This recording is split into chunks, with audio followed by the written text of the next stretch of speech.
विभिन्नतामा अभिन्नता हाम्रो सन्देश वयम राष्ट्र जागृयाम हाम्रो प्रार्थना ओ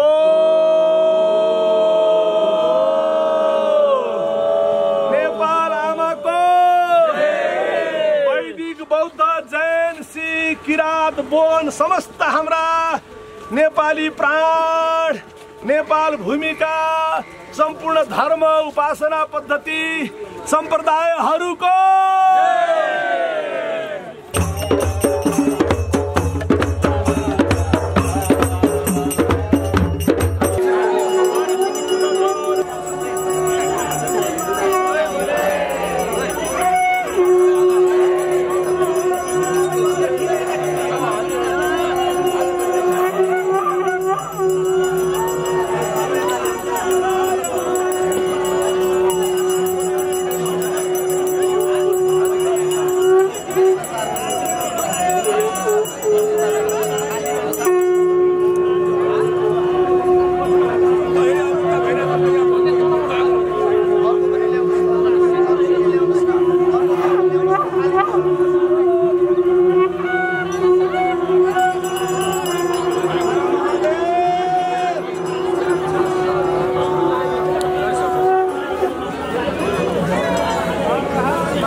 प्राण गए पनि अब एकता भयो र हामी हिन्दू राष्ट्र नरहुन्जेलसम्म कुनै पनि कठिन भन्दा कठिन कठोर भन्दा कठोर यात्रालाई सामना गर्नु परे पनि हामी हिन्दू राष्ट्र राखेर छोड्छौँ। यसमा कुनै दुई मत छैन, कसैले शङ्का नलिए हुन्छ।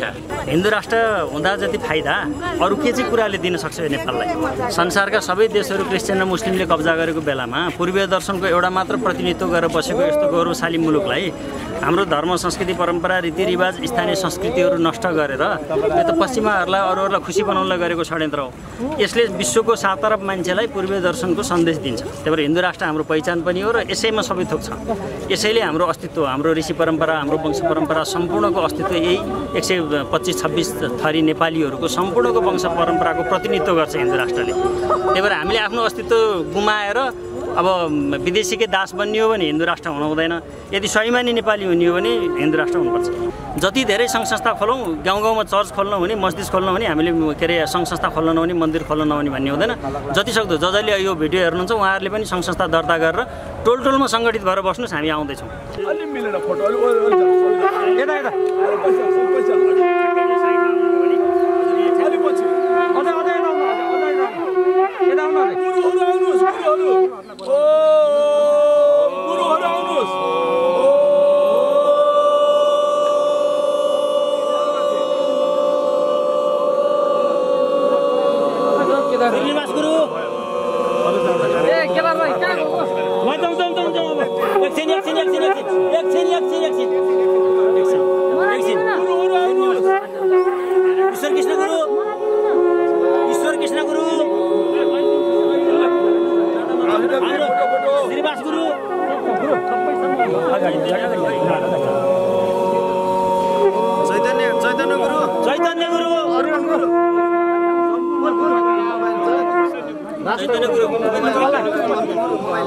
फोटो खिच्दिनु तपाईले होला सन्तोष पटेलजी खोइ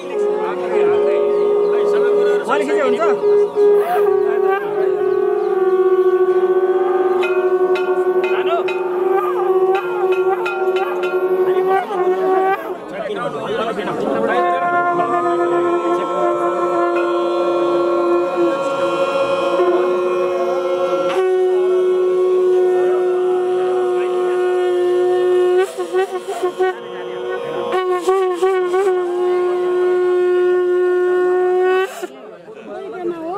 परिक्रमा गरेर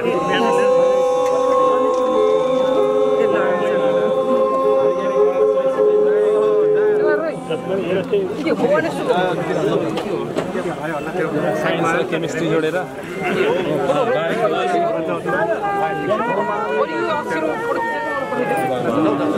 गुरु गोरखनाथ की आगे आगे आगे आगे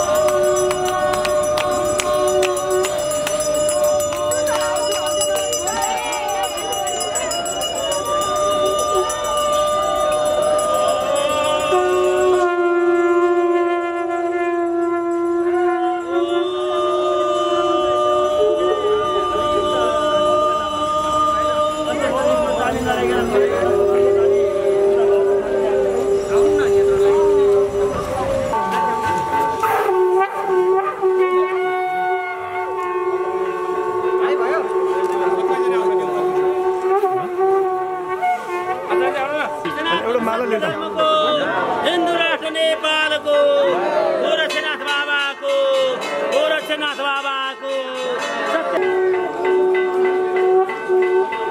नेपाललाई हिन्दू राष्ट्र बनाउने र ओमकार परिवारमा एकता कायम गर्नको लागि सङ्कल्प परिक्रमा गरिरहेका छौँ। हामीले देवघाट धाममा नारायणी र त्रिशुली गण्डलीको सङ्गममा हामीहरूले सन्त समाज लगायत राष्ट्रिय अन्तर्राष्ट्रिय सङ्घ संस्थाको तर्फबाट हामीहरूले नेपाललाई हिन्दू राष्ट्र जसरी भए पनि राख्ने सङ्कल्प गरिसकेका थियौँ र आज दोस्रो चरणको कार्यक्रम यो पाशुपत क्षेत्र पुरै परिक्रमा गर्ने, जसमा किराँतेश्वर गौरीघाट हुँदै गुह्येश्वरी गोरखनाथको परिक्रमा गरेर आजको हाम्रो कार्यक्रमलाई हामी स्थगन गर्छौँ र हामीहरू जसरी भए पनि अब नेपाललाई हिन्दू राष्ट्र कायम गर्ने पक्षमा लागिसकेका छौँ। यसमा कुनै राजनीतिक दलसँग हामी आबद्ध छैनौँ। सन्त समाजका धर्माचार्यहरू, सङ्घ संस्थामा आबद्ध विशिष्ट धर्माचार्यहरू राजनीतिबाट जो तटस्थ हुनुहुन्छ, उहाँहरू हिन्दू राष्ट्रका लागि अब अगाडि बढिसक्नु भएको छ। यही सन्दर्भमा हामी यो सङ्कल्प परिक्रमा गरिरहेका छौँ।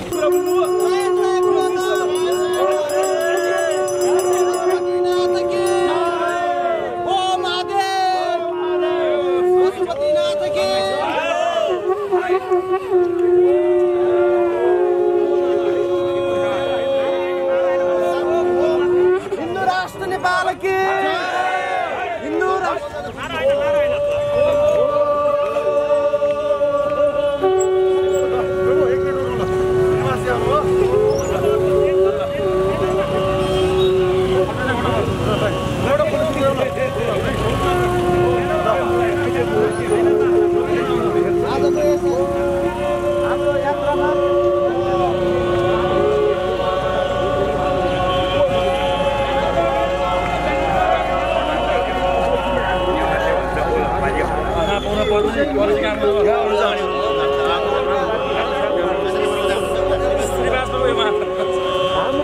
फोटो पाऊँ हामीले पनि आउनु न भिजाउनु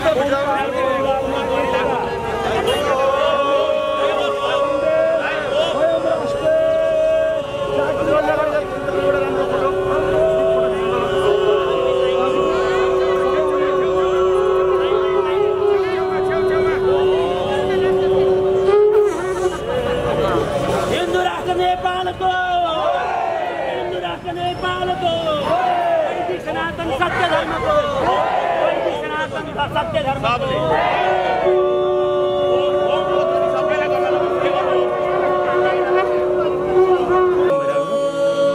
विश्व ओमकार एकता महाअभियान नेपालका सम्पूर्ण धार्मिक संस्थाका अगुवाहरू हामी यहाँ जम्मा भएका छौँ। नेपाललाई 2078 सालभित्र हिन्दू राष्ट्र घोषणा गराउनको लागि यो महासङ्कल्प हो। हामीले यही श्रावण 4 र 5 गते देवघाटमा एउटा भेला भएको थियो। योगमायाको देहत्यागको दिन पर्व पारेर हामीले एकादशीको दिन चाहिँ ठुलो कार्यक्रम गरेर सङ्कल्प गरेका थियौँ त्रिशुली र गण्डकी कालीगण्डकीको बिचमा बसेर। त्यही सङ्कल्पपछि अब पशुपतिनाथमा गएर सङ्कल्प गर्ने भनेर हामी यहाँ आएका हौँ। जबसम्म नेपाललाई हिन्दू राष्ट्र हुने छैन तबसम्म हामी विश्राम लिने छैनौँ। यो सङ्घघोष गर्नको लागि आज यो कार्यक्रम गरिएको हो। नेपाल देवै देवको मुलुक हो र नेपालको हावा पनि हिन्दुत्व छ। यहाँको सम्पूर्ण कुरा हिन्दुत्व भएको हुनाले नेपाललाई विश्वमा चिनाउनुको लागि र विश्वको एउटा परिचयको लागि विश्वमा एक स्वाभिमान राष्ट्रको रूपमा पहिचान गराउनको लागि नेपाललाई हिन्दू राष्ट्र बनाउनु जरुरी छ। नेपालमा विश्वभरिका मान्छेहरूलाई नेपालको पूर्वीय दर्शन, यहाँको संस्कृति, यहाँको इतिहासलाई हामीले चाहिँ यहाँको अध्ययन गर्न मात्रै उहाँहरू आउन सक्नुभयो भने मात्रै नेपाल सम्पन्न हुन्छ। नेपालको पर्यटन विकास पनि हिन्दुत्वसँग जोडिएको छ र नेपालको अस्तित्व पनि हिन्दुत्वसँग जोडिएको छ। हिन्दुत्व केवल यो नारा र धर्म मात्र होइन, हिन्दुत्व वास्तवमा यो देशको राष्ट्रियता हो र यो राष्ट्रियता रहेन भने यो राष्ट्र रहँदैन। त्यसकारण पनि हिन्दुत्व जोगाउनु जरुरी छ र हिन्दू राष्ट्र बनाउनु जरुरी छ।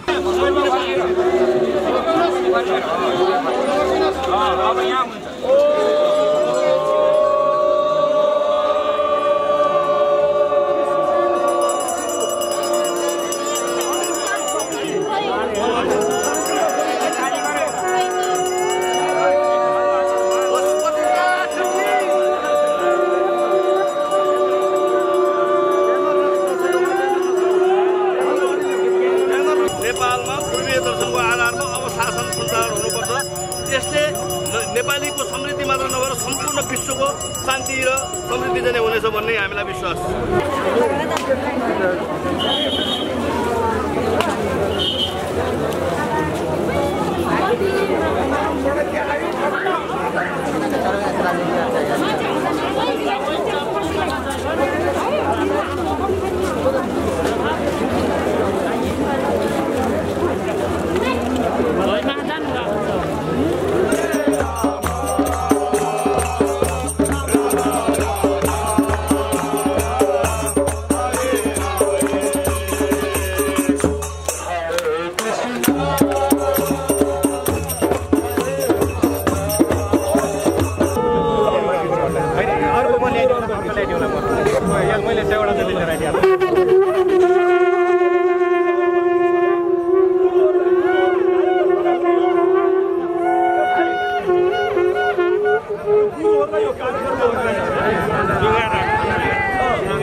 पशुपतिनाथ को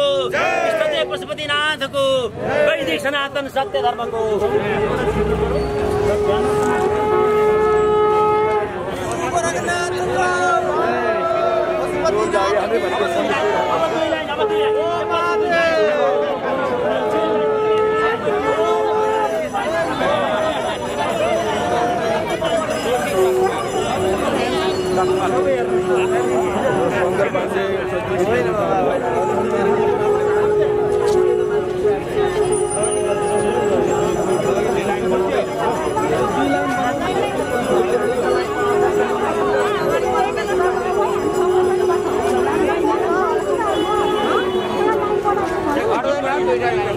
बीचबाट हिँड्ने दायाँ बायाँ भन्दै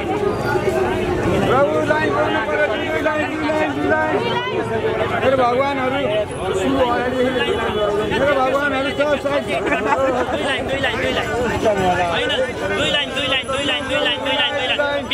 बीचमा खाली दुई लाइन बीचमा खाली दुई लाइन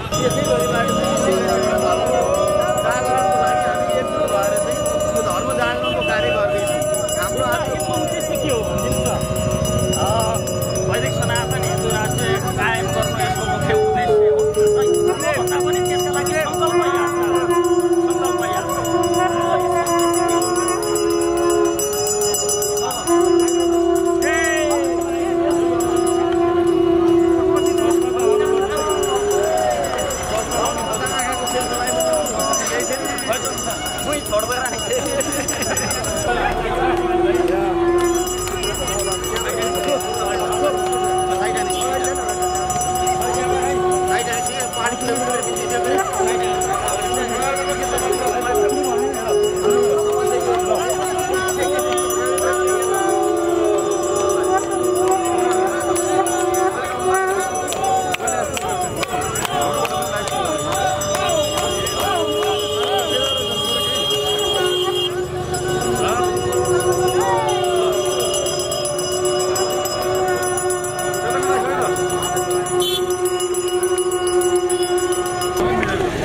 सङ्कल्प जनताले हो, धर्म गर्ने त्यो धर्मप्रति आस्था राख्नेले हो।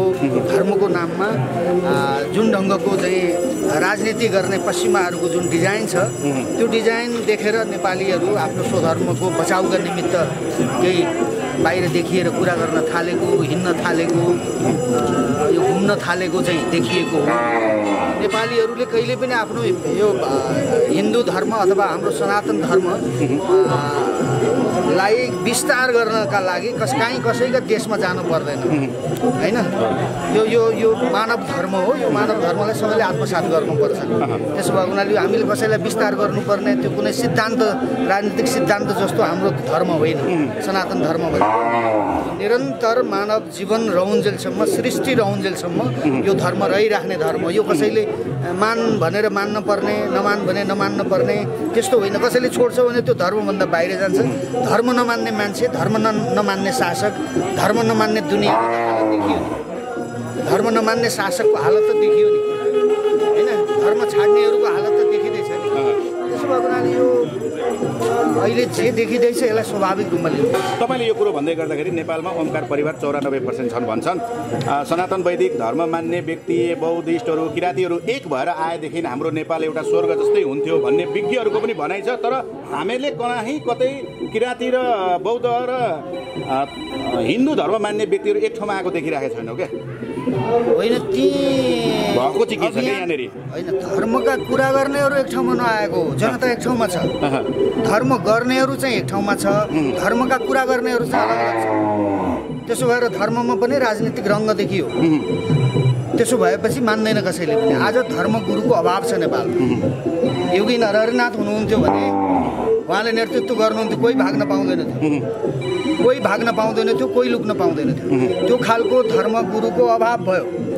धर्म गरेका छन् तर गुरु भई सारा धर्मावलम्बीहरूलाई नेतृत्व दिने, धर्म छाडेकालाई पनि नेतृत्व दिने, आफ्नो सनातन धर्मका मा बसिरहेकालाई पनि नेतृत्व दिने त्यो खालको उदार हृदय भएको गुरु हामीसँग छैन धर्मगुरु। त्यसो भए उनीहरूले ती एक ठाउँमा नबस्नुलाई अन्यथा मान्न हुँदैन। तर आम नेपालीहरू एक ठाउँमा बसे।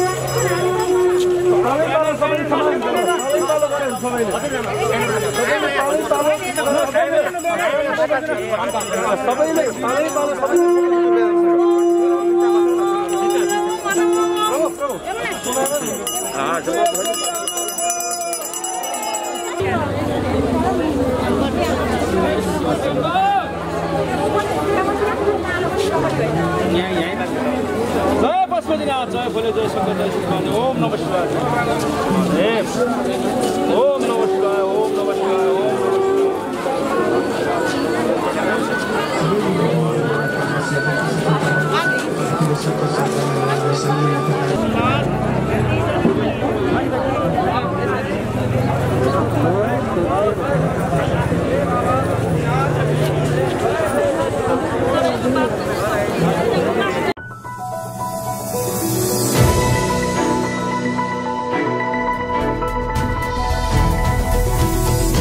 Himal Online TV.